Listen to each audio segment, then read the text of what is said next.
This will be a controversial video, which will probably cause reactions of all kinds, but that's also what we're hoping for. This needs to be addressed.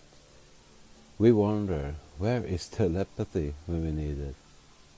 More and more so, Ariel and I find it difficult to translate the concepts and epiphanies we have in words, and the videos take longer to make. There is almost no vocabulary left to describe some of what we experience. I am struggling with this right now, writing this transcript to this video series. Hopefully I can make sense of this. If something is unclear, don't hesitate to ask questions in the comment section below. In the Wes Penren papers, WPP, I wrote that the universe is feminine in nature. This was quite a stretch for many because we have learned in this 3D construct that the universe is either masculine or neuter. We rarely hear that it could be feminine. In this reality, God the Creator is almost always masculine, and as such, He created the universe. Because this is so deeply rooted in our religions and cultures, we humans have a difficult time accepting the feminine principle as the creatrix. Therefore, let's look at this, because it's so important, something that will hopefully be evident if you bear with us. We just found a quote from Rudolf Steiner, the 20th century philosopher, who wrote, "The logical need for a feminine presence at creation is obvious. Who in nature gives birth to offspring? How could earthly nature be so radically different than what occurred at the cosmic level, whereby supposedly the masculine gave birth to creation?" We think that this quote speaks for itself. When were males able to reproduce?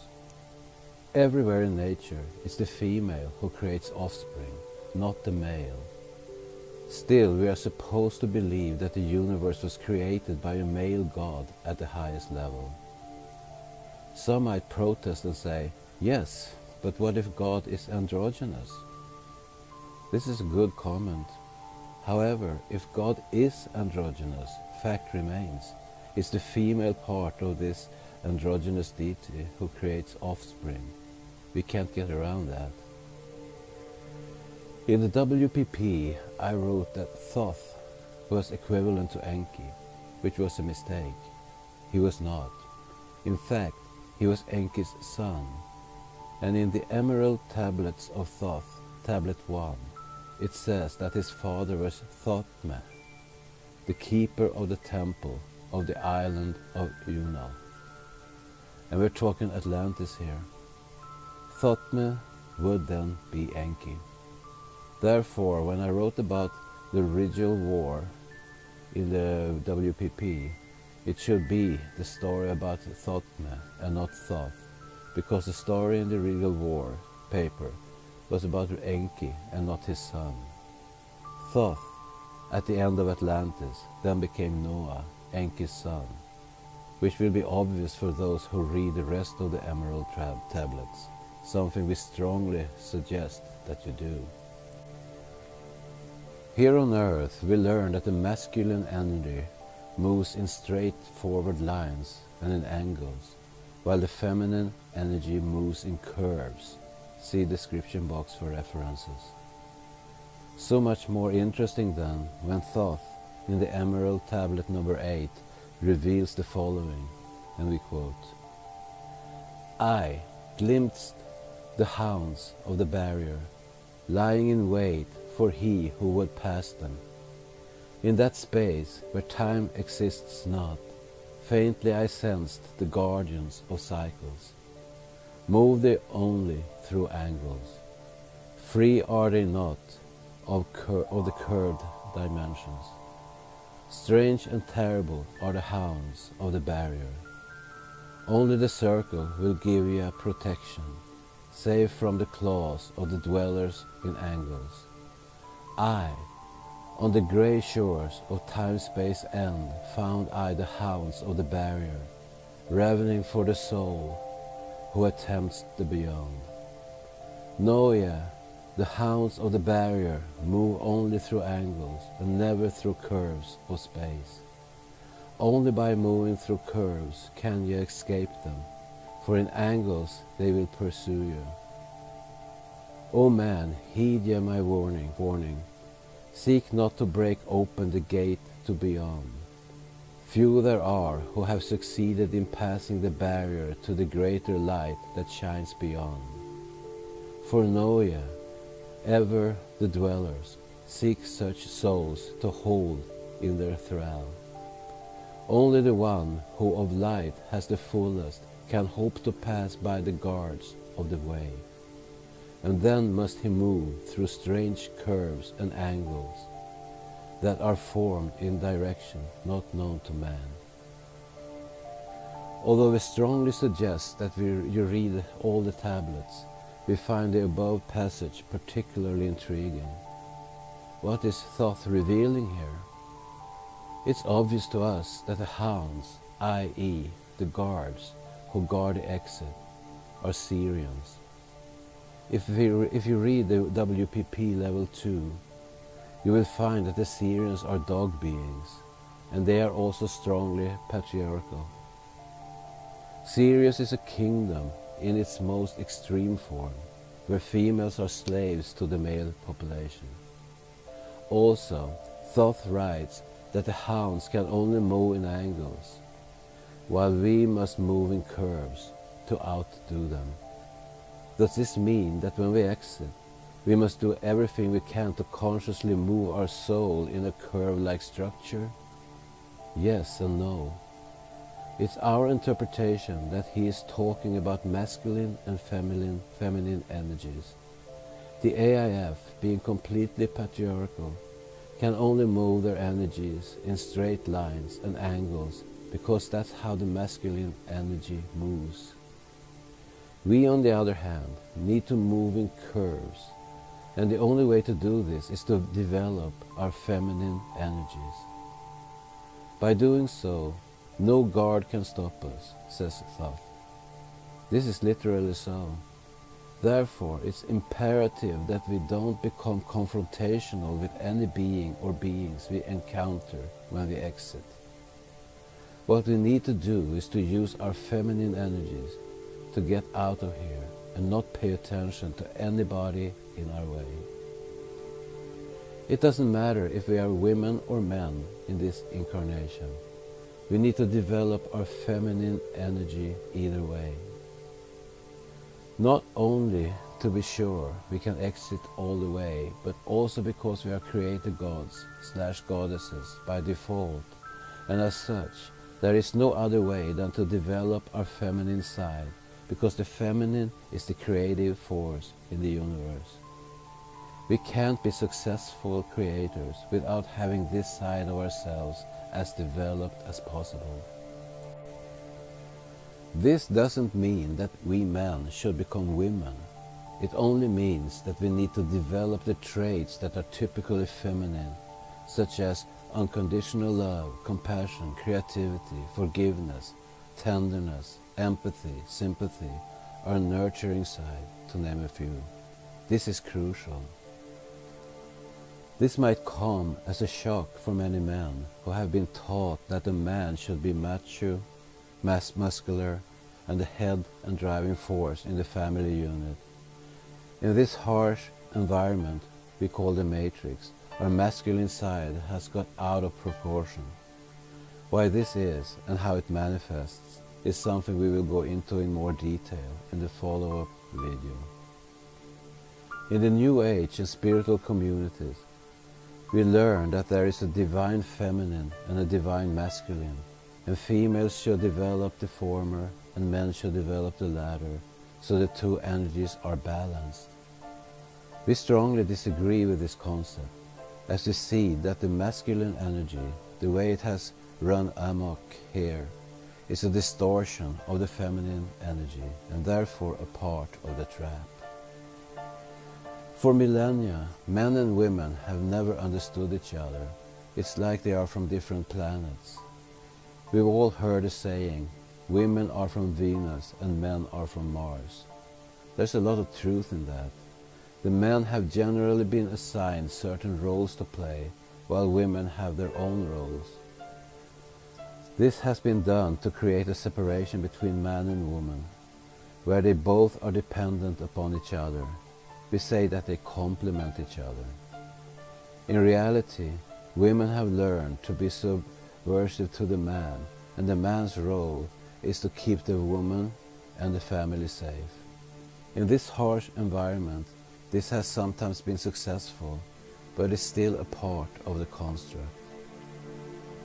The only way for women and men to fully understand each other, emotionally and spiritually, is for both to develop the feminine energy.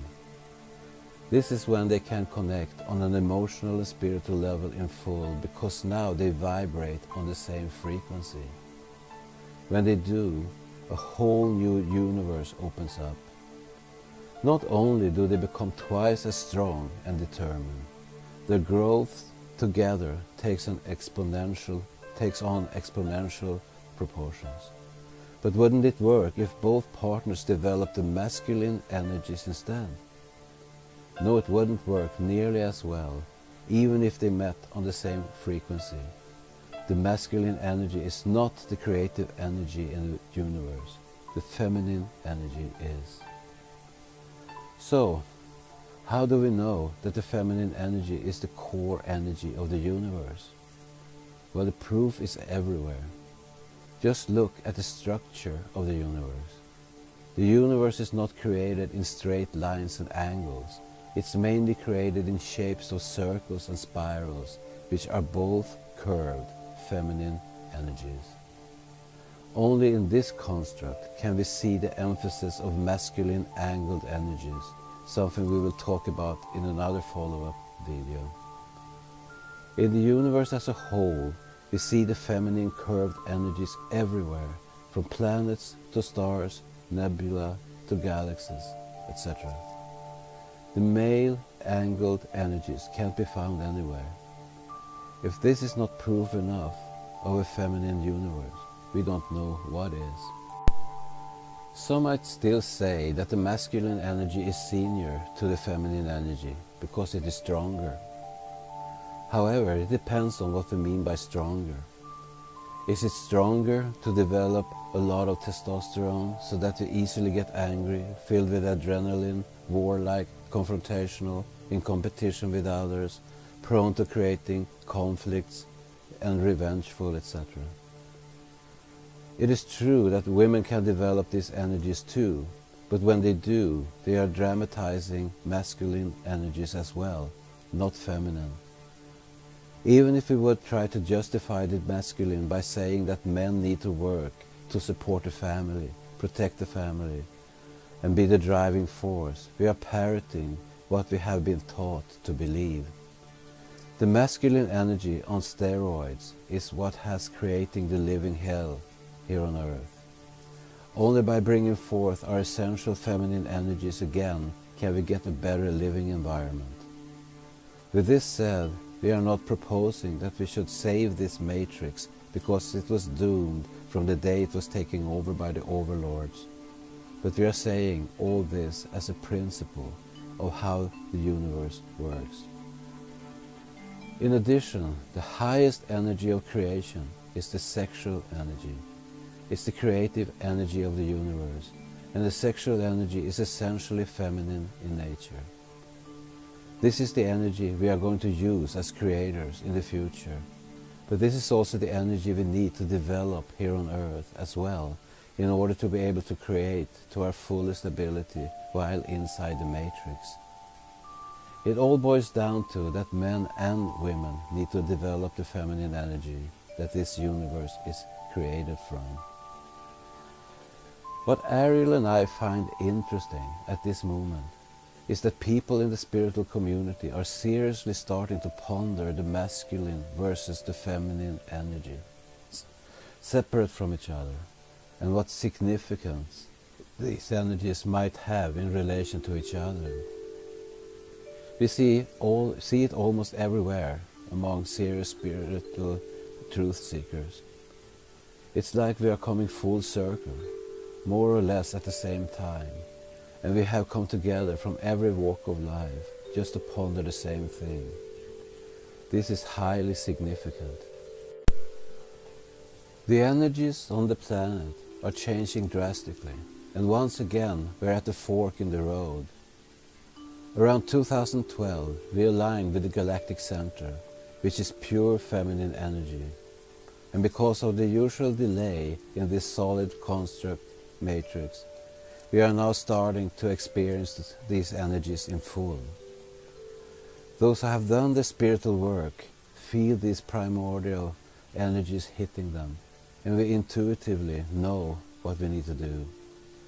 Those who never before have pondered the feminine and masculine aspects are now seriously starting to do so. We find this very encouraging.